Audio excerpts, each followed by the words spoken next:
Então, galera, vamos começar aqui com a primeira parte das dicas. E nessa parte, nesse momento, a gente vai focar em coisas que são cruciais, que você vai precisar fazer caso você queira atingir aí uma excelente nota no Enem. É claro, é ideal a gente mirar lá na nota 1000, mas pode ser que você não consiga atingir a pontuação máxima. Então, 960, 980 por causa da média entre os dois corretores, já é uma nota, assim, excelente, beleza? Então, vamos focar por aqui. Primeira coisa, eu sempre digo, então não é tanta novidade assim, que o ideal é que você não estude por temas específicos. Ah, eu acho que vai cair evasão escolar e estudar só por esses temas tão diretos, tão objetivos e tão pontuais. O mais interessante é que você aprofunde os seus estudos por meio dos eixos temáticos, que são temas mais amplos, mais abrangentes. Dessa maneira, você vai conseguir, com toda certeza, reunir um excelente repertório sociocultural. Então, vamos pensar, se cair alguma coisa relacionada, por exemplo, aqui, ao meio ambiente, eu já posso trabalhar com vários pensadores, com vários conteúdos aí, com várias, por exemplo, datas que se refiram a questões ambientais, com vários repertórios históricos. Desse jeito eu já consigo estabelecer ali meu plano de estudos. Fica muito mais lógico fazer desse jeito, tá certo? Bom, e no caso de segurança pública? Pode cair tanta coisa aqui. Questão do uso de drogas, né, de como combater essa questão no Brasil, a violência relacionada ao tráfico de drogas, por exemplo. Você também pode ver a própria violência urbana no Brasil, que acontece devido a várias questões. Então, existem muitos temas relacionados aqui à segurança pública que você pode dar uma olhada. Mas é aquilo, estude a segurança pública como um todo, desse jeito você facilita a sua vida. A mesma coisa acontece com o eixo temático democracia e direitos humanos. O próprio Enem já deixa muito claro que você vai precisar elaborar tal proposta de intervenção que respeite os direitos humanos. Então veja, esse eixo temático ele é central. Como o exame sempre vai cobrar questões sociais relativas ao nosso país, foi assim pelo menos na maioria das vezes, né? Na maioria dos anos, o Enem ele acontece desde 1998. Então, se você quiser aprimorar o seu repertório, dá uma boa lida ali na Declaração Universal dos Direitos Humanos, que é um documento de 1948, produzido pela ONU.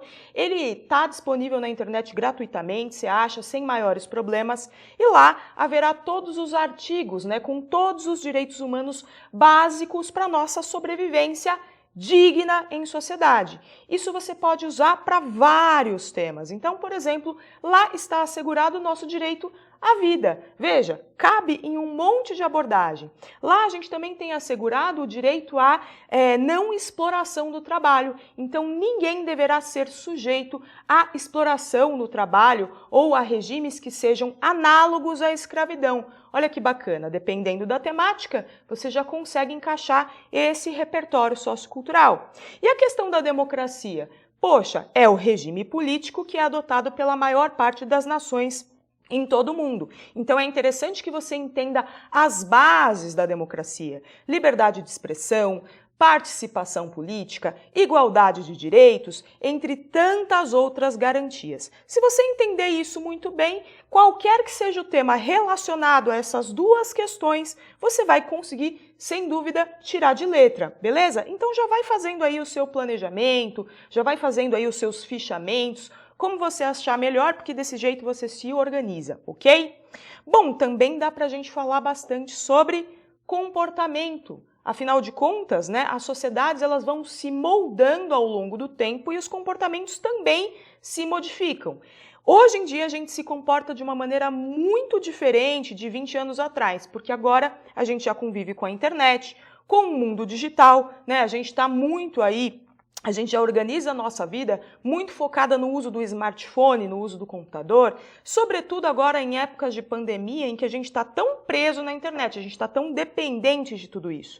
Então, vai que aparece ali alguma coisa sobre a cultura do cancelamento, vai que aparece alguma coisa sobre o uso das redes sociais, da internet, das ferramentas digitais agora na epidemia, né? Na pandemia, na verdade. Então, você vai poder fazer uso de várias referências que você tenha visto por aí, que você tenha estudado, ok? Agora, quanto à educação, poxa, essa pauta é sempre muito importante de a gente relembrar.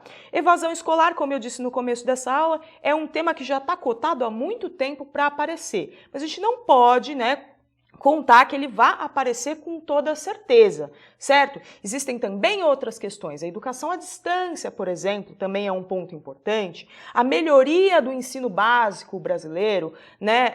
Aí o novo ensino médio, o que pode ser feito para aprimorar, né, a educação no Brasil de uma maneira geral. Educação superior, né? Então a gente tem mais pessoas na universidade hoje em dia. Será que esse ensino, né, superior, ele tem a mesma qualidade? Será que não rola um pouco também, infelizmente, de um sucateamento das instituições públicas de ensino, muito por conta de uma negligência estatal? Então dá uma boa olhada em tudo isso, né? O bullying, o cyberbullying, todas essas questões são pertinentes ao eixo temático educação, e se você tiver um bom panorama, você tira de letra qualquer tema específico que possa aparecer dentro desse eixo aqui.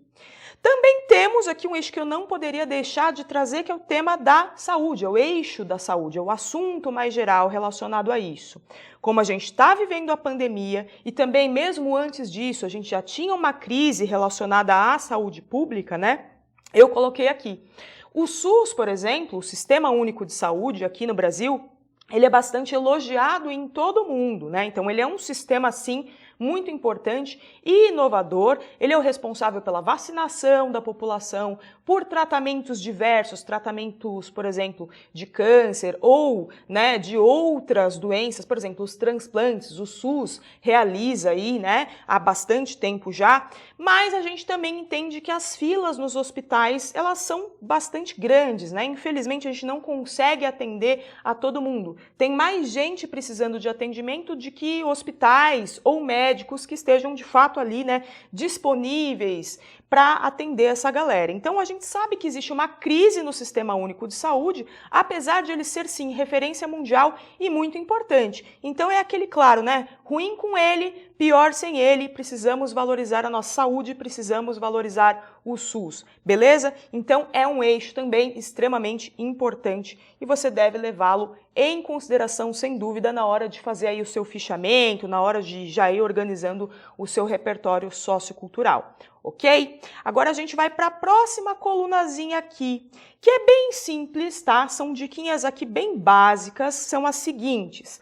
Quando você chegar na sua prova, quando você tiver ali em mãos o seu tema de redação, não vá começando a ler os textos motivadores ou não vá começando com aquela ansiedade de querer entender todas as informações que estão ali, tudo de uma vez, de uma maneira desorganizada.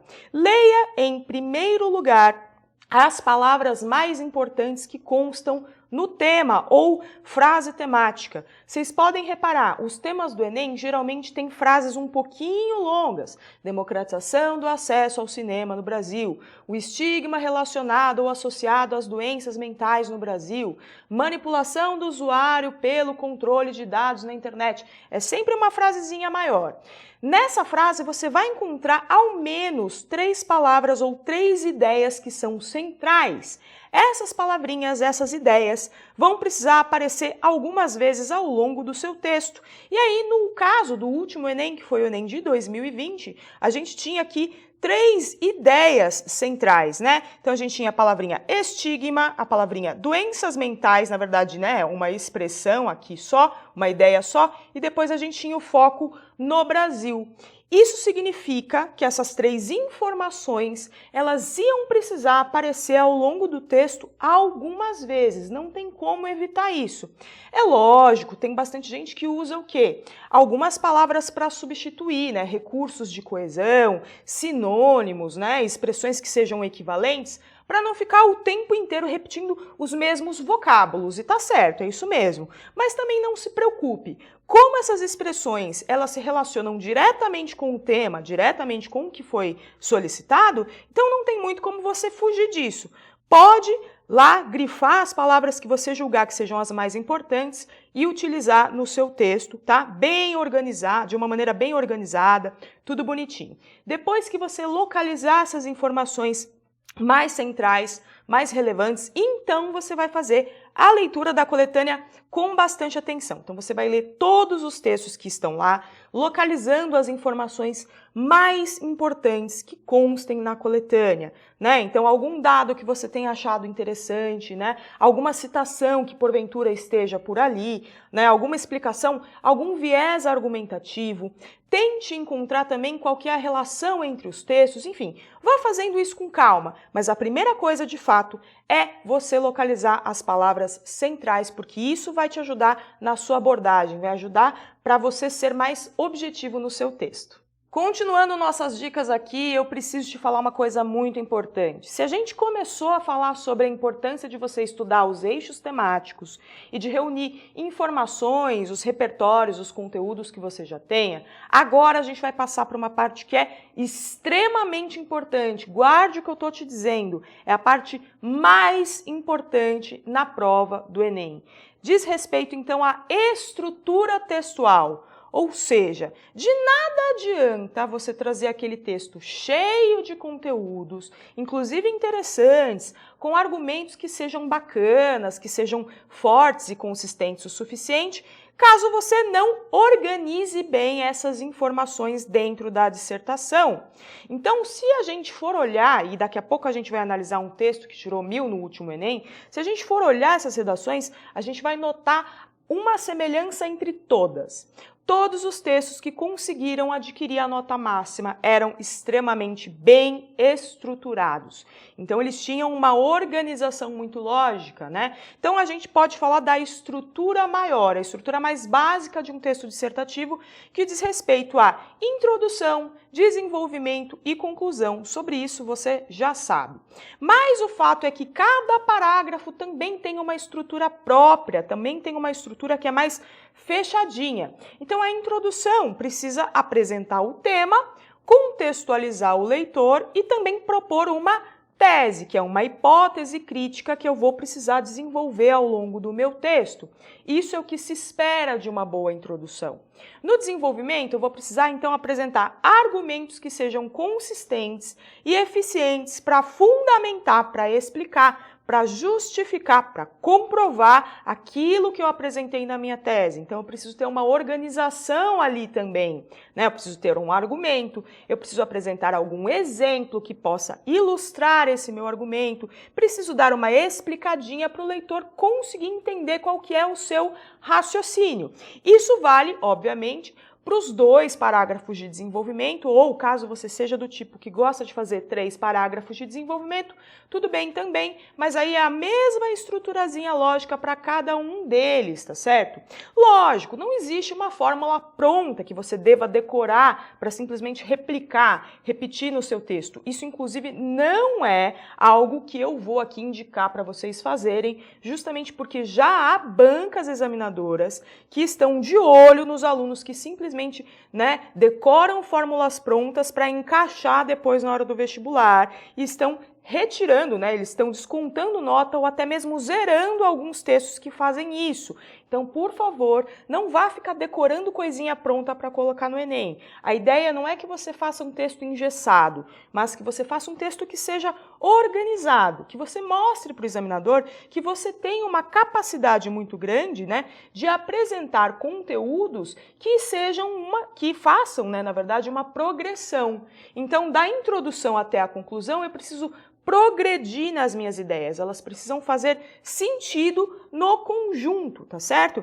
Isso vai ser bastante verificado em alguns critérios específicos, Então, na parte mais estrutural, coesão e coerência, o examinador ele vai verificar se de fato tudo aquilo que você colocou está bem organizadinho, está bem estruturado, ok? Então, não vale apenas uma apresentação de repertórios que sejam simples. Só isso não vai garantir que você consiga uma nota boa, tá? Mais vale aqui um texto com um conteúdo tranquilo ali, pé no chão, sossegado, suave, sem grandes inovações, mas com estrutura muito boa, do que um texto cheio de conteúdo, cheio de repertórios, mas com uma estrutura capenga, com uma organização meia boca, em que há muitos problemas de coesão e também automaticamente de coerência, tá certo? Então presta bastante atenção nisso. Tá querendo treinar? Estamos chegando, reta final do Enem, revisada? Então se joga na estrutura porque isso é o principal. E é lógico, você também precisará falar sobre o tema. Também não adianta fazer um texto com uma estrutura lindíssima, mas fugir da abordagem. Então tenha isso em mente que com certeza pelo menos uma nota acima da média eu garanto que você vai tirar. Fechou? Bom, e a gente também precisa estar de olho no seguinte: o Enem, ele sempre avalia habilidades e competências. E isso vale tanto para as questões de múltipla escolha, né, que vocês vão fazer aí das outras disciplinas, como também na redação. E aí na redação, o Enem, ele quer saber se você consegue, de fato, selecionar, organizar e relacionar as informações. Isa, mas como assim? Não estou entendendo, né? Como assim selecionar, organizar e relacionar? Você vai precisar, então, na hora de selecionar, escolher bons argumentos e bons fatos também, que se relacionem, obviamente, com o tema. Você precisará, ao mesmo tempo, organizá-los, estruturá-los de uma maneira adequada, então ver onde que você vai conseguir encaixar cada informação que você já escolheu, que você já selecionou, e depois você vai precisar relacionar as partes do seu texto, né? Pô, a minha introdução, ela de fato tem relação, ela estabelece relação com o que eu falei no desenvolvimento? Essa conclusão, essas propostas de intervenção ou essa proposta que eu estou colocando aqui tem relação com a minha argumentação? E mais, eu consegui fazer uma boa associação dos meus conteúdos, do meu repertório, com aquilo que já estava dado pela coletânea? Outra coisa, eu trouxe conhecimentos meus, conhecimentos próprios sobre o tema, algo que não estava ali dado de bandeja na coletânea, algo que eu já tinha ali na manga, algo que eu já tinha estudado e que eu consegui, obviamente, relacionar de maneira adequada? Então você precisa ter isso em mente, porque vai fazer parte da avaliação. O corretor vai olhar com bastante carinho para o aluno que conseguir aí mostrar essas três habilidades, de selecionar, de organizar e de relacionar as melhores informações para que o texto de fato funcione e tenha destaque entre tantos. Combinado?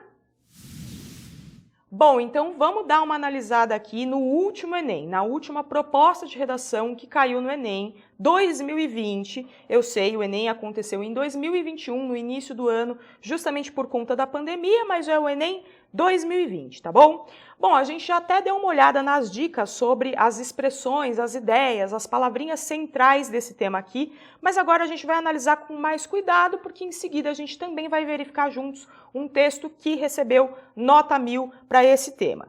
Então, bora lá! O Enem, ele sempre deixa em destaque o tema, ou frase temática, como você preferir. Nesse caso, a gente tem aqui, entre aspas e em negrito. Então, o aluno, quando ele batesse o olho ali, ele já ia perceber sobre o que ele deveria falar na redação dele. Bom, e temos aqui, nessa frase temática, algumas palavrinhas que são mais importantes, como a gente já falou. Então, a gente tem a palavra estigma, a gente tem a ideia de doenças mentais aqui, e também temos a ideia de Brasil, de sociedade brasileira. Essas informações são centrais, ou seja, o aluno que estiver bem atento vai precisar trabalhar com esses eixos aqui, com essa tríade, com essas três questões na redação dele, ok? Não dá para deixar nenhuma delas de lado, preste atenção. Não dava para falar só das doenças mentais no Brasil sem abordar a ideia do estigma, né? Que significa basicamente cicatriz. Então, cicatriz ou marca, né? A gente tem a ideia de preconceito relacionado aqui ao mesmo tempo, né? Então, pense o seguinte comigo, pessoas que sofrem com alguma doença mental, né, são pessoas que são marcadas pela sociedade. É como se elas estivessem ali com uma espécie de cicatriz mesmo, de tatuagem que as identificasse, né? Então é como se elas fossem menos capazes, como se elas não tivessem a mesma habilidade para produzir, para estarem no mercado de trabalho ou no ambiente de estudos. Então elas acabam sofrendo muito com esse preconceito.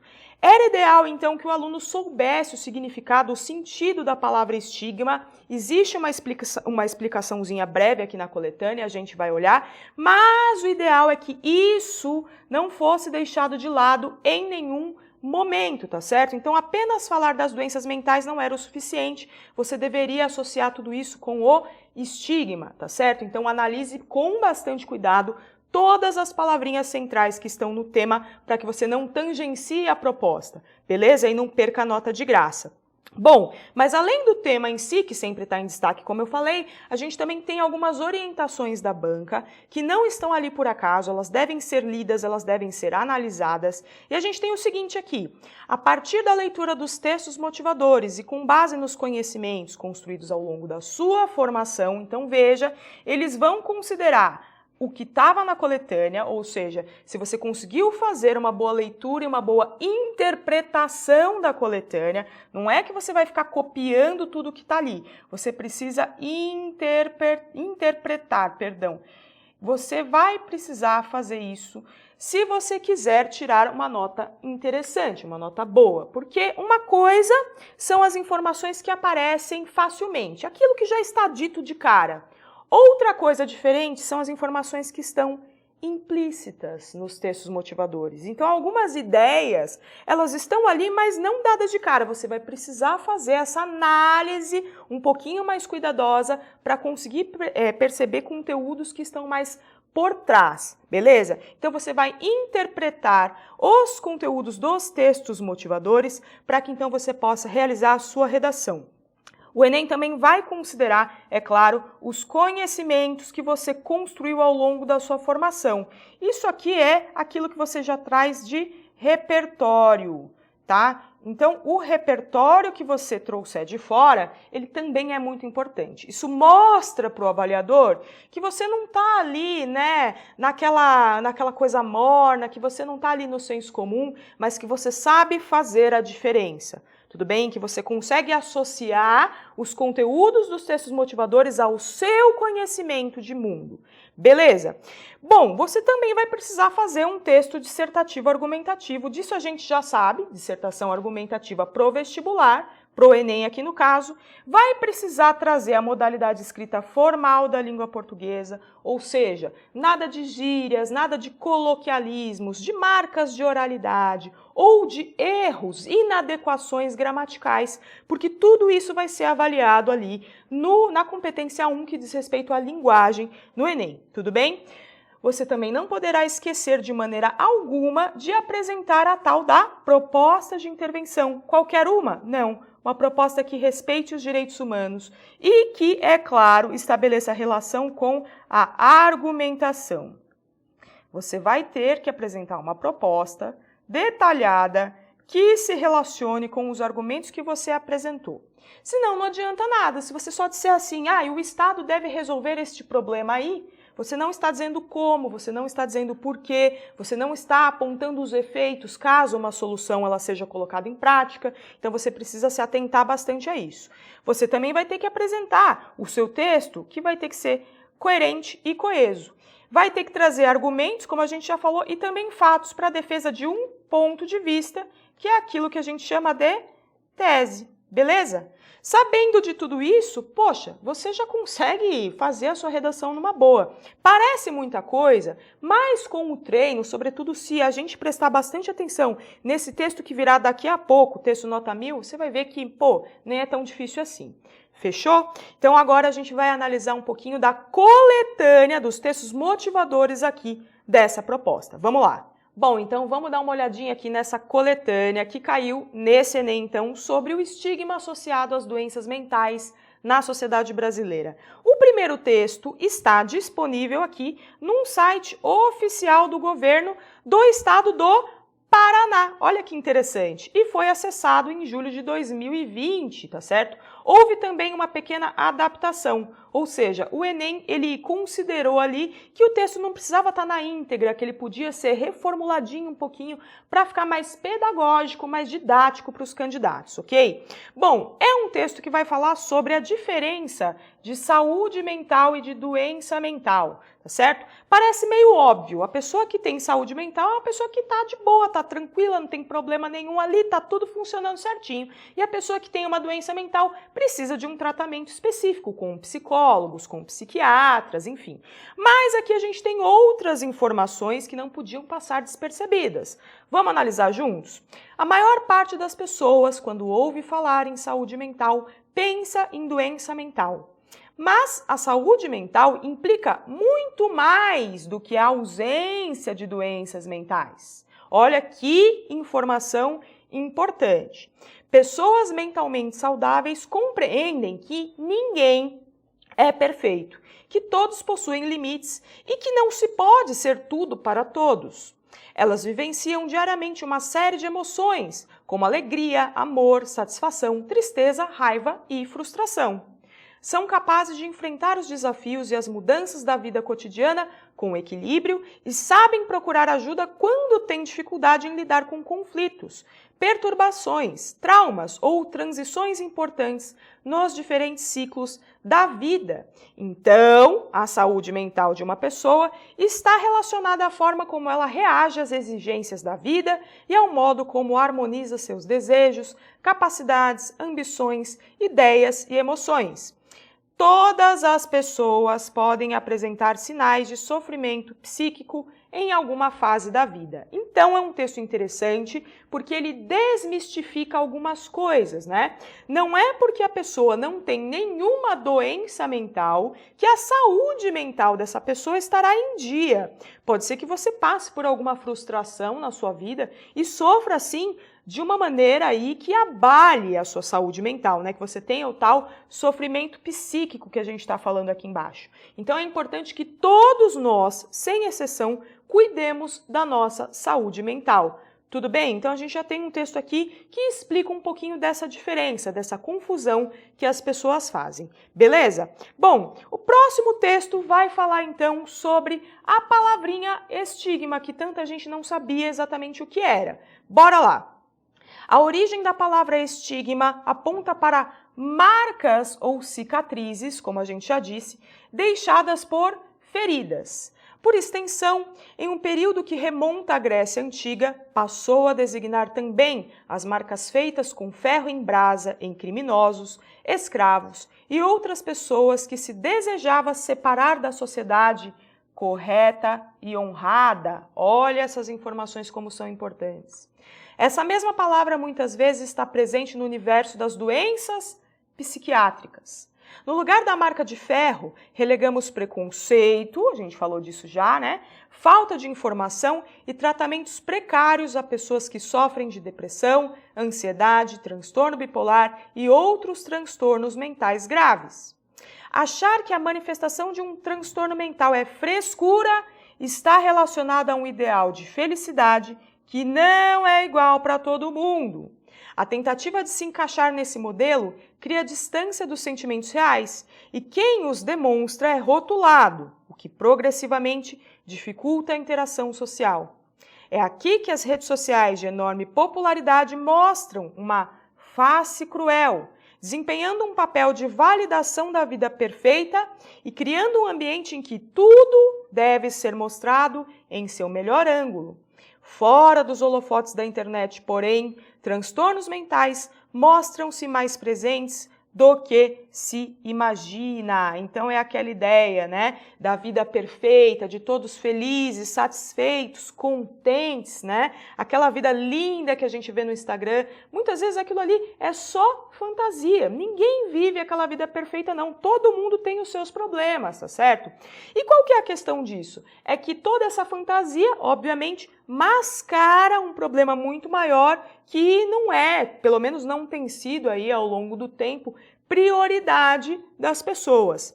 O próprio Estado, por exemplo, não dá prioridade, né, aos tratamentos das pessoas que têm alguma doença mental, alguma doença psiquiátrica, ok? E aí já deu também para perceber nesse texto aqui qual que é o real significado da palavra estigma. Veja, se isso tem a ver com marca ou com uma cicatriz deixadas aí por feridas, a gente já pode perceber então, né, que criminosos escravos, né, por exemplo, eram marcados dessa forma para que as pessoas identificassem esses criminosos e identificassem esses escravos.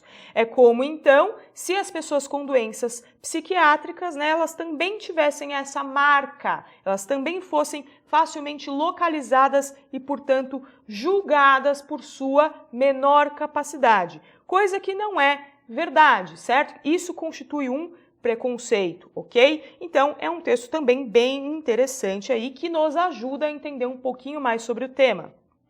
O texto 3, como é de costume, né, o Enem sempre coloca um infográfico, sempre coloca algumas informações em porcentagens, em números, enfim, e esse texto, o ideal é que esse tipo de texto seja avaliado por vocês de uma maneira crítica. Então você precisa aprender, se você não sabe muito bem, já vai tentando compreender como é que funcionam os infográficos, já vai fazendo aí uma interpretação bacana, porque você não vai conseguir fugir dele, provavelmente vai ter um nesse próximo Enem, tá certo? E aí você pode ter acesso a esses números, né? Então a gente tem um Brasil chorando ali, né? Então a gente já tem aí o mapa do Brasil com a bandeirinha do Brasil ali no meio, chorando, né? Indicando aí um grave problema, tá certo? Socorro Brasil, saiba mais sobre o problema de saúde que afeta mais de uma em cada 20 pessoas, mas que continuamos ignorando. Então a gente não está nem aí para a questão, a gente ignora o problema. Para variar, o brasileiro tem muito esse costume de jogar para debaixo do tapete problemas graves que deveriam ser combatidos, que deveriam ser encarados, ok? Bom, e a gente tem alguns dados aqui que devem ser avaliados, né? Então a gente tem aqui 322 milhões de pessoas vivem com depressão em todo o mundo. Então aqui uma questão de sociedade, né? É algo geral, algo mais abrangente. Aqui a gente tem os dados do Brasil, certo? 11,5 milhões de brasileiros têm depressão. Então, aqui os índices do Brasil, que são bastante expressivos, infelizmente. Hoje, a depressão é a doença mais incapacitante do mundo. Então, veja a gravidade do problema aqui, certo? E a depressão é a segunda causa de afastamento do trabalho no mundo. Certo? O número de mulheres afetadas pela depressão é 30% mais elevado do que o dos homens. E aqui a gente também pode até falar, né, uma interpretaçãozinha aqui que dá para fazer, é que geralmente as mulheres procuram atendimento médico com mais frequência do que os homens. Elas costumam ter mais cuidado com a saúde. Existem alguns dados, dá uma pesquisada depois que você vai ver sobre isso. Talvez por essa razão as mulheres elas sejam mais diagnosticadas, tá? Beleza? Então já dá para você falar sobre isso aqui também, de repente, no seu texto, né? Então é algo preocupante. E aí aqui a gente também tem uma questão que é econômica, né? Então, economicamente, economia, vou colocar aqui, ó, um argumento de economia, a gente tem uma perda econômica mundial gerada pelas consequências desses transtornos mentais. Então, além de ser um problema de saúde pública, além de ser uma questão social, né? A gente também tem aí uma questão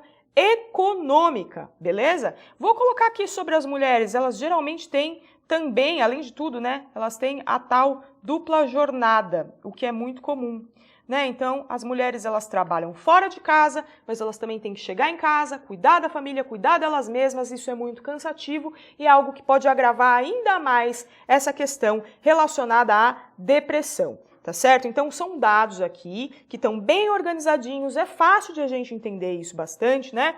E não dá para esquecer desse dado final que eu acho que é talvez o mais importante, o mais central. O Brasil é o país mais depressivo da América Latina. Vejam só, é o país em que há mais pessoas que sofrem com depressão. Isso não é um pódio bonito, tá certo? A gente tem até a imagem de um pódio aqui, mas não é algo de que a gente deva se orgulhar. Também dá para a gente utilizar essa informação no nosso texto para poder aí articular com os nossos argumentos. Tudo bem? Agora a gente vai analisar juntos, então, uma redação que recebeu nota 1000 de acordo com essa proposta e de acordo aqui também com essa coletânea. Bora lá! Bora lá, então, conferir essa redação aqui que conseguiu a nota 1000, tá certo? Foi escrita por uma aluna. Temos aqui a divisão por parágrafos. Eu trouxe assim bem divididinho para a gente analisar parte a parte do texto, até para a gente perceber que o ideal é que cada parágrafo tenha uma estrutura própria. Então, o parágrafo, ele se caracteriza por compor uma estrutura fechadinha, né? Então, ele vai ter dentro dele mesmo início, meio e fim. Então, uma estrutura de composição temática.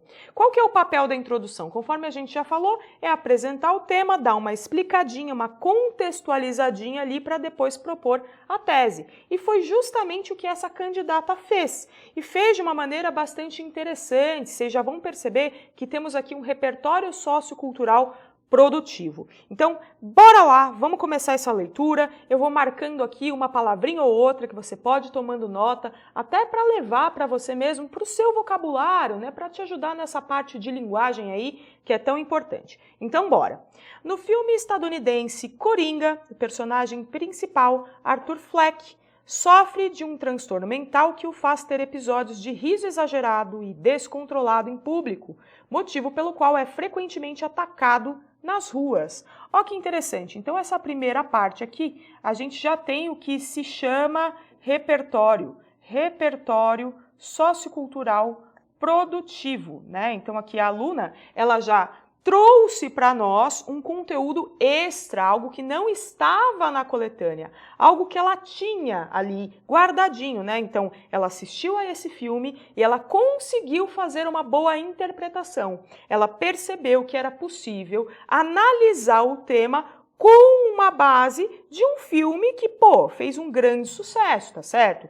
Então, a gente já tem aqui também uma historinha. Ela não simplesmente traz, olha, teve um filme que se chamou Coringa e é isso. Não, ela vai explicar ali o personagem, o transtorno mental que ele tinha, justamente porque estamos falando de um leitor universal que é o seu avaliador, certo? Ele vai verificar se de fato você conseguiu escrever para a maior parte das pessoas. Então, a ideia é que qualquer pessoa alfabetizada em língua portuguesa consiga entender toda a estrutura, todo o conteúdo do seu texto. Então, vai que a pessoa que vai ler o seu texto nunca tenha assistido a esse filme. Então, agora ela já sabe pelo menos o principal e qual que é a relação que o filme estabelece com o tema. É isso que você precisa fazer. Lógico, não é necessário contar toda a história do filme, nem se prolongar demais. Dá para fazer de um jeito bem objetivo, como é o caso dessa introdução aqui. Bom, o segundo período, então, desse parágrafo vai começar assim, ó. Em consonância com a realidade de Arthur, ou Arthur, está de muitos cidadãos, já que o estigma associado às doenças mentais na sociedade brasileira ainda configura um desafio a ser sanado. Então, bora lá. Aqui, a aluna vai trazer as palavras principais que estavam lá na coletânea e na frase temática, Então, ela traz exatamente a mesma frase do tema para cá, para já deixar muito claro para o leitor, para o examinador, que ela não fugiu do tema, que ela entendeu perfeitamente a proposta. Olha que interessante. É isso que você também precisa fazer. Precisa fazer exatamente como essa aluna fez? Claro que não. Cada um vai ter o seu modelo, cada um tem a sua estrutura que você mesmo aí construiu ao longo dos seus estudos, tá certo? Cada um enxerga uma maneira mais adequada de fazer a sua redação, de compor os seus parágrafos. Mas aqui, funcionou muito bem, pelo menos até o momento. E ela não simplesmente traz o tema, como também já vai problematizar. Ela vai dizer que isso se configura como um desafio a ser sanado. Beleza? Então, ela não só jogou, mas ela também já apontou o caminho que ela vai aí, percorrer ao longo do texto inteiro. Agora, a gente tem o seguinte, isso ocorre seja pela negligência governamental nesse âmbito, seja pela discriminação dessa classe por parcela da população verde e amarela. Para ela não repetir sociedade brasileira, então ela utiliza população verde-amarela, para fazer referência àquilo que ela disse aqui em cima. Olha que interessante. E ela continua a problematização, ela vai dizer assim, olha, o Estado tem uma negligência com esse âmbito, né? E a gente também tem a discriminação da própria população, da própria sociedade, tá certo? Para depois, enfim, a gente ter a finalização do parágrafo efetivamente com a tese ali para concluir, para fechar o raciocínio. E aqui também a aluna vai utilizar um conectivo, que é o dessa maneira, tá certo? Essa palavrinha aqui, né, essas duas palavrinhas aqui, elas servem para unir um período no outro, né, para fazer com que a coesão funcione bem, para que as coisas façam bastante sentido. E o Enem, a gente sabe, valoriza bastante o uso de conectivos variados ao longo do texto, o que não significa necessariamente que você vai precisar colocar vários conectivos o tempo inteiro, não é necessariamente isso, mas você vai utilizá-los quando eles forem necessários para amarrar, para unir um pouquinho mais as ideias, ok? E aí ela diz, dessa maneira, é imperioso que essa chaga social seja resolvida a fim de que o longa norte-americano não mais reflita o contexto atual da nação. Então ela também fecha com essa ideia do filme. Se ela falou do Coringa lá no começo do parágrafo, ela finaliza o parágrafo também fazendo referência a essa produção. Dessa maneira ela mostra para o examinador que houve aqui um planejamento, é um texto extremamente bem planejado, bem articulado, ou seja, nada do que está aqui está à toa, está por acaso. A aluna conseguiu organizar muito bem as informações dela e é isso que você precisa ter em mente na hora de escrever a sua redação. Agora, bora para o desenvolvimento. Bom, primeiro parágrafo de desenvolvimento eu chamei carinhosamente de desenvolvimento A. Tem gente que chama de desenvolvimento 1, ou D1, ou DA, como você preferir, isso não importa muito. Eu só quero mostrar para vocês que este é o primeiro parágrafo de desenvolvimento. Então esse é o primeiro momento em que a tese proposta pela aluna vai precisar ser fundamentada, vai precisar ser ampliada e discutida, tá certo? Vamos ver se ela faz isso mesmo, ó. Nessa perspectiva, então, ela já começa aqui o parágrafo com um conectivo bonitinho, né, que faz referência a tudo que foi dito antes. Então, na mesma perspectiva do que eu estava dizendo lá na minha introdução, vou dar continuidade agora, certo? Acerca da lógica referente aos transtornos da mente, é válido retomar o aspecto supracitado quanto à omissão estatal neste caso. Quando ela fala o aspecto supracitado, ela está dizendo algo que eu disse antes, algo que eu disse lá em cima. Você precisa fazer o uso dessas referências necessariamente, essas referências de coesão que são tão explícitas, ó, algo que eu já disse antes, algo supracitado foi algo mencionado anteriormente. Preciso disso? Não necessariamente, tá? Ela não precisava nem ter usado esse lance de retomar aspecto supracitado. Ela poderia ter ido de uma maneira mais direta, mas também não está errado. Então, aqui ela não teve nenhuma punição por conta disso, ok? Bom, ela vai dizer então que houve uma omissão estatal. Isso já estava lá em cima, já estava na problematização na introdução. Segundo a OMS, Organização Mundial da Saúde, o Brasil é o país que apresenta o maior número de casos de depressão da América Latina. E mesmo distante desse cenário alarmante, os tratamentos às doenças mentais, quando oferecidos, não são, na maioria das vezes, eficazes. Bora lá que essa informação aqui, ela estava lá no texto 3 da coletânea, estava lá no infográfico. Eu até chamei a atenção de vocês para essa informação específica porque ela era muito importante. Então quer dizer que o Brasil não está legal, né? Ele ocupa esse primeiro lugar no ranking e que isso é um grandíssimo problema. E ela vai chamar esse grandíssimo problema de cenário alarmante. Olha que palavra legal para você usar para substituir questão problemática, enfim, você pode utilizar essa expressãozinha aqui, alarmante. Bom, ela também vai dizer o seguinte, até há alguns tratamentos, né, para as doenças mentais, mas na maioria dos casos eles não são eficazes, tá certo? Essa aqui é uma outra palavrinha interessante para você utilizar, tá certo? Porque veja, quando eu digo que algo é alarmante, eu estou dizendo que algo é ruim. Quando eu digo que algo é eficaz, eu estou dizendo que algo é bom. E aí, nesse caso, a gente tem a ideia de que isso não é eficaz. Olha que interessante. Assim você consegue eliminar os juízos de valor. Você não está dizendo que algo é péssimo ou que algo é maravilhoso. Você está usando o alarmante e eficaz. Fica mais bonito, fica mais formal, fica mais objetivo e mais sério, beleza? Isso acontece pela falta de investimento público em centros especializados no cuidado para com essas condições. Consequentemente, muitos portadores, sobretudo aqueles de menor renda, não são devidamente tratados, contribuindo para a sua progressiva marginalização perante o corpo social. Progressiva marginalização quer dizer que essa galera vai o quê? Se dar mal. Essa galera vai se ferrar, porque não tem atendimento necessário, não tem um atendimento que seja eficaz. Mas ela não disse isso de uma maneira grosseira, de uma maneira rude, de uma maneira muito taxativa. Ela usou progressiva marginalização. Essas pessoas vão ser postas cada vez mais, às margens da sociedade, vão ser deixadas de lado, vão ser jogadas para escanteio. Interessante também essa escolha vocabular, beleza? Este quadro de inoperância, das esferas de poder exemplifica a teoria das instituições zumbis do sociólogo Zygmunt Bauman, que as descreve como presentes na sociedade, mas que não cumprem seu papel com eficácia. E aqui, galera, é interessante a gente apontar algumas coisas, tá certo? Ela vai trazer um outro repertório sociocultural, Então, além lá do filme Coringa, ela vai trazer também essa ideia do Bauman. Bauman, muito conhecido, todo mundo adora mencionar na redação, é o cara que vai falar da modernidade líquida, da superficialidade das nossas relações.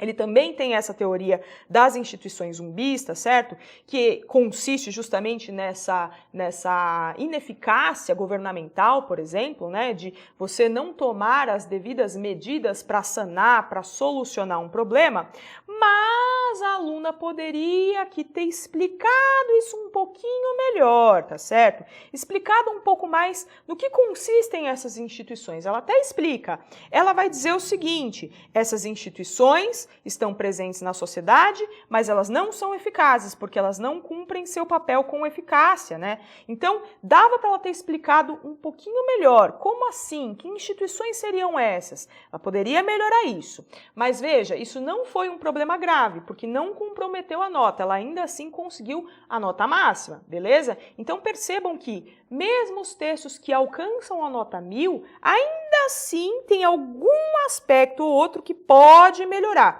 Então, a perfeição, galera, não existe, tá? Existe sim aquele texto que se adequa melhor àquilo que foi cobrado, tudo bem? E aí ela finaliza o parágrafo. Olha que interessante, aquilo que eu falei. O parágrafo ele se constitui como uma unidade de composição. Então, a gente tem início, meio e fim. Aqui a gente tem um conectivo de conclusão. Conclusão do raciocínio do próprio parágrafo. Olha que interessante. Isso a gente vai chamar, carinhosamente ou não, é até um termo técnico, que é a estrutura do parágrafo padrão. O parágrafo padrão tem isso, tem início, tem meio e tem fim. Ele funciona sozinho e ele funciona dentro do texto. Beleza? Fica aqui essa dica, caso você tenha dificuldades com a estrutura, dificuldades na hora de fazer, sobretudo o desenvolvimento, leva isso em consideração. Coloca lá comecinho, meinho, fim, começo com uma afirmação que seja argumentativa e que já responda ao porquê da tese, o meinho ali com uma explicação e um exemplo massa, e a finalização, que comprova para o examinador que você de fato conseguiu mostrar, conseguiu desenvolver, conseguiu aprofundar bem as ideias, tá? Desse modo é imprescindível que para a refutação da teoria do estudioso polonês, quem que é? É o Bauman, essa problemática seja revertida, e aqui a gente já tem uma ideia que vai ser lá na frente desenvolvida quando ela for fazer a proposta de intervenção, que eu vou chamar de PI aqui, tá certo? Então ela já nos adianta nesse momento que lá na frente ela vai resolver, ela vai apontar soluções para o problema. Bora para o próximo desenvolvimento, então. Paralelamente ao descaso das esferas governamentais nessa questão, é fundamental o debate acerca da aversão de parte dos civis ao grupo em pauta, uma vez que ambos são impasses para sua completa socialização. Vamos lá falar um pouquinho então do início desse parágrafo de desenvolvimento. Vamos lá? Seguinte, ó, ela já começa aqui o parágrafo com uma ideia bem longa. Vocês estão vendo aqui, ó? Paralelamente ao descaso das esferas governamentais nessa questão, ela poderia ter trocado tudo isso por além disso ou ademais ou outro sim, né? Conectivos que trazem ideia de adição. Então, além de tudo isso, de tudo aquilo que eu falei lá no desenvolvimento A, aqui no meu desenvolvimento B, eu vou trazer outro argumento, uma segunda razão que comprova a minha tese, a minha problematização, né, que constavam lá na introdução. Ela poderia ter sido muito mais objetiva, mas a maneira como ela fez aqui também não está equivocada, tá tudo bem, ela só gastou mais espaço, ela só usou mais uma linha, mas tá tudo certo, coube o texto bonitinho na folha, beleza. Beleza, então ela vai falar o seguinte, ó, além do descaso governamental, a gente ainda tem, né, o preconceito que a sociedade civil tem com essas pessoas com transtornos, com doenças mentais, e isso tudo é um impasse. Né? São impasses aí. Então, tanto a ineficiência do governo como esse preconceito, né, vão se configurar como problemas para a socialização dessas pessoas. E aí ela continua desenvolvendo. Esse preconceito se dá pelos errôneos ideais de felicidade disseminados na sociedade como metas universais. Aqui a gente tem um diálogo com um dos textos motivadores que vai falar, lembra, sobre essa vida fantasiosa que as pessoas postam nas redes sociais, de que tudo é perfeito, tudo é lindo, tudo é maravilhoso, mas na realidade todos nós temos os nossos problemas, tá certo? Entretanto, essas concepções segregam os indivíduos entre os fortes e os fracos, em que tais fracos, geralmente, integram a classe em discussão, dado que não atingem essas metas estabelecidas, como a estabilidade emocional. Então aqui a gente tem a seguinte ideia, os fortes seriam aqueles com a saúde mental em dia, tá tudo certo, e os fracos seriam as pessoas que sofrem com algum tipo de patologia psíquica, tá?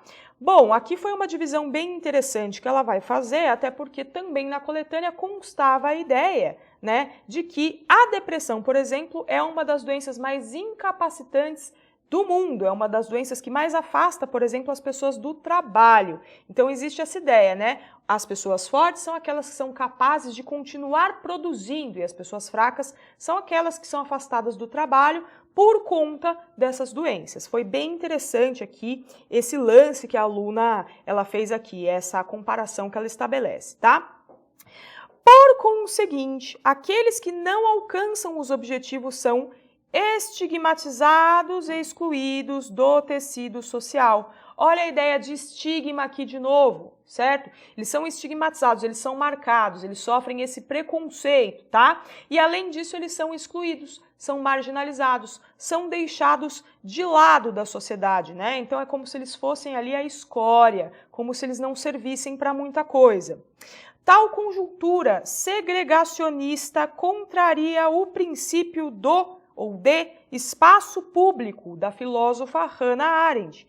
Olha, aqui a gente tem outro repertório sociocultural, a gente tem outro exemplo, a gente tem uma outra citação. Então, anteriormente ela já tinha falado do Coringa, depois ela trouxe o Bauman e agora ela vai falar da Hannah Arendt. Olha que interessante. Então, para cada um dos 3 primeiros parágrafos, a gente sempre tem uma citação, a gente sempre tem um repertório. Isso é interessante e, de fato, faz diferença no Enem quando a gente quer conquistar a nota máxima, tá? A maioria dos textos que conseguiu a nota 1000 nesse último Enem trouxe exatamente essa mesma estruturazinha, né? Uma referência no começo, né, lá na introdução, e referências depois no desenvolvimento, ok? Bom, no que consistia essa ideia aí de princípio de espaço público? Essa ideia defendia a total inclusão dos oprimidos, aqueles ou os que possuem algum tipo de transtorno, nesse caso, na teia social, ok? Então, os oprimidos mencionados pela teoria da Hannah Arendt, aqui a aluna vai comparar com as pessoas que possuem algum tipo de transtorno. Então, ela faz uma analogia muito inteligente aqui. Ela consegue relacionar as informações, assim como o Enem quer que você faça no seu texto, ok? Dessa maneira, vamos ver finalização de novo, né? Então, no parágrafo anterior, a gente já tinha um conectivo de valor conclusivo, aqui a gente tem também uma ideia que vai encerrar o texto. Essa problemática urge ser solucionada para que o princípio da alemã, que é alemã, a Hannah Arendt, perceba que, inclusive, a estrutura dos dois parágrafos de desenvolvimento é muito semelhante. Ela fez igualzinho com Bauman lá no parágrafo anterior, e aqui ela só muda, né, a pensadora, mas a estrutura é a mesma, né? Para que o princípio da alemã seja validado no país tupiniquim, ela usa essa expressão para não repetir Brasil. Então, é um elemento coesivo bastante interessante, bastante inteligente. Fechou? É um excelente parágrafo de desenvolvimento, tem uma estrutura organizada, tem uma estrutura bastante clara, a coesão funciona muito bem, ela faz um bom uso, né, do léxico, então ela escolhe bem as palavras que ela vai utilizar e as ideias estão também muito claras e bastante conectadas com a tese. Fechou? Agora sim a gente vai dar uma boa olhadinha na conclusão, que é onde estará a proposta de intervenção detalhada dessa aluna. Fechando as ideias do texto, então, concluindo com chave de ouro, a dona Júlia Vieira, a autora desse texto, vai dizer o seguinte: portanto, são essenciais medidas operantes para a reversão do estigma associado às doenças mentais na sociedade brasileira. Vocês se lembram do que eu disse? Não tem muito jeito. As palavras centrais da proposta, elas acabam aparecendo algumas vezes ao longo do texto, e aqui ela, inclusive, retoma a temática na conclusão. Para isso, compete ao Ministério da Saúde investir na melhora da qualidade dos tratamentos a essas doenças nos centros públicos especializados de cuidados, destinando mais medicamentos e contratando, por concursos, mais profissionais da área, como psiquiatras e enfermeiros. Veja, a gente tem aqui muito claramente um agente. Então, a gente tem aqui o agente da ação. Quem deve realizar essa ação é o Ministério da Saúde. Depois a gente tem a ação em si. Qual é? O investimento na melhora da qualidade dos tratamentos a essa galera, certo? E ela vai explicar também o como isso deve ser feito, né? Então, devem ser destinados mais recursos, né, para medicamentos e também contratações de concursos, né, por meio de concursos, de profissionais da área. Como quais? Psiquiatras e enfermeiros. Perceba então que essa proposta está bem completa. Ela não é uma proposta vaga, superficial. Ela diz absolutamente tudo o que deve ser feito. Inclusive continua. Isso deve ser feito por meio de recursos autorizados. Por quem? Pelo Tribunal de Contas da União. E ela ainda nos explica. O que é esse Tribunal de Contas da União? É o órgão que opera feitos públicos, com o fito ou intenção, tá certo? É o mesmo, significa isso, de potencializar o atendimento a esses pacientes e oferecê-los um tratamento eficaz. E aqui a gente tem um probleminha de linguagem. Quem diria que texto nota 1000 tem problema de linguagem? O correto seria oferecer-lhes. Oferecer a eles, tá certo? Então aqui ela cometeu um equívoco. Lembrando que um errinho de linguagem, um probleminha com o uso de vocabulário só não, né, vai descontar ponto de você, tá certo? O seu texto não pode ter mais do que 2 problemas. Aqui ela só cometeu um, então tá tudo bem. Então, oferecer-lhes um tratamento eficaz. Ademais, palestras devem ser realizadas em espaços públicos sobre os malefícios das falsas concepções de prazer e da importância do acolhimento dos vulneráveis. Olha só, ela traz mais do que uma proposta, né? Então, ela vai solucionar o problema em 2 etapas aqui. né, a questão mais prática, então vamos contratar mais profissionais, vamos disponibilizar os medicamentos, e aí depois a gente também precisa conscientizar as pessoas. Isso estabelece uma forte relação, na verdade, com aquilo que já tinha aparecido ao longo do desenvolvimento. Então, cabe ao Estado resolver essa parte mais prática de contratação e tudo mais, essa parte de grana, de investimento, e cabe também à sociedade, né, se conscientizar. E como vai rolar essa conscientização? Essas palestras, por exemplo, em quais lugares? Em espaços públicos, porque dessa maneira a gente vai conseguir repensar os nossos preconceitos. E aí tem a finalização em si, quando ela vai lá e retoma a tese. Não apenas a tese, mas também o repertório sociocultural que foi utilizado lá no comecinho do texto, lá no primeiro período da introdução.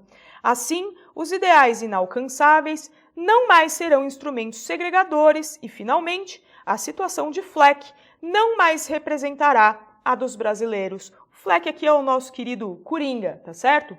Então, ela retoma isso de uma maneira bastante objetiva e produtiva. Perceba, então, que o repertório sociocultural desse texto, ele não está só jogado. Ele não está ali só para dizer que a aluna, eu assisti Coringa. Não, ele está aqui de uma maneira bastante produtiva. Ela está dizendo o tempo inteiro que a situação ali da personagem, né, do personagem Coringa, ela é muito semelhante à de vários brasileiros que sofrem com o preconceito e com a negligência estatal, ok? Então, sim, esse texto é muito digno de nota 1000 e você pode considerá-lo, de repente, para já ir estudando para essa reta final. Fechou? Bom, pessoal, então é isso. Eu espero que todos tenham aproveitado muito bem essas dicas que eu dei aqui hoje. Preste muita atenção na sua prova, leia todas as informações com muita atenção, já vá refletindo a respeito dos conteúdos que você pode trazer do seu próprio repertório para adicionar informações que sejam interessantes para o seu texto e manda bala. Organiza muito bem a sua estrutura, presta atenção na linguagem, capricha no uso do vocabulário, siga as regras gramaticais, que eu tenho certeza que, por mais que de repente você não alcance o 1000, com certeza uma nota excelente de aprovação você vai tirar. Beleza? Então, um super beijo, excelente prova, estarei na torcida. Tchau, tchau!